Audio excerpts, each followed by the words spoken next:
Pay scale নিয়ে বড় দুঃসংবাদ, যে সিদ্ধান্ত নিল সরকার। দীর্ঘদিন ধরে পে স্কেল নিয়ে চলছে জল্পনা-কল্পনা। তবে আর্থিক চাপ ও আসন্ন জাতীয় সংসদ নির্বাচনের সময়সূচি সামনে রেখে সরকারি কর্মচারীদের জন্য নতুন পে স্কেল ঘোষণার পরিকল্পনা থেকে সরে এসেছে অন্তর্বর্তীকালীন সরকার। এ লক্ষ্যে গঠিত জাতীয় বেতন কমিশনকে তাদের কার্যক্রম অব্যাহত রাখার নির্দেশ দেওয়া হয়েছে। সংশ্লিষ্ট সূত্রে জানা যায়, অন্তর্বর্তীকালীন সরকারের মেয়াদে নতুন পে স্কেল ঘোষণা না হলে একটি ফ্রেমওয়ার্ক ও সুপারিশমালা প্রস্তুত করা হবে।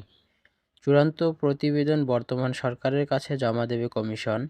পরবর্তী সময় নির্বাচনের পর নির্বাচিত নতুন সরকারের কাছে হস্তান্তর করা হবে। এদিকে কমিশন সূত্রে জানা যায়, স্বল্প সময়ের কারণে বর্তমান সরকারের নতুন বেতন কাঠামো ঘোষণা করবে না। তবে কমিশনের সুপারিশের ভিত্তিতে একটি কাঠামো চূড়ান্ত করে তা ভবিষ্যৎ সরকারের জন্য প্রস্তুত রাখা হবে।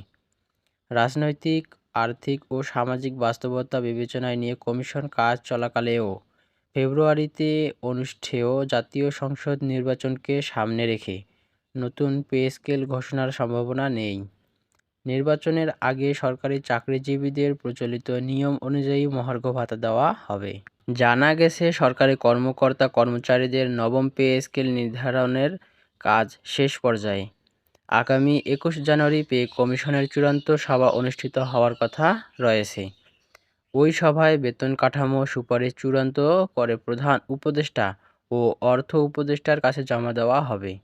বাংলাদেশ ব্যাংকের governor doctor Ahsan H Mansur গণমাধ্যমকে জানিয়েছেন, আসন্ন জাতীয় নির্বাচনের আগে নতুন পে স্কেল ঘোষণার কোনো সম্ভাবনা নেই। বর্তমান অন্তর্বর্তীকালীন সরকার এ বিষয়ে কোনো চূড়ান্ত সিদ্ধান্ত নেবে না এবং সেটাই যুক্তিযুক্ত। ভিডিওটা যদি ভালো লাগে লাইক, সাবস্ক্রাইব করে পাশে থাকুন।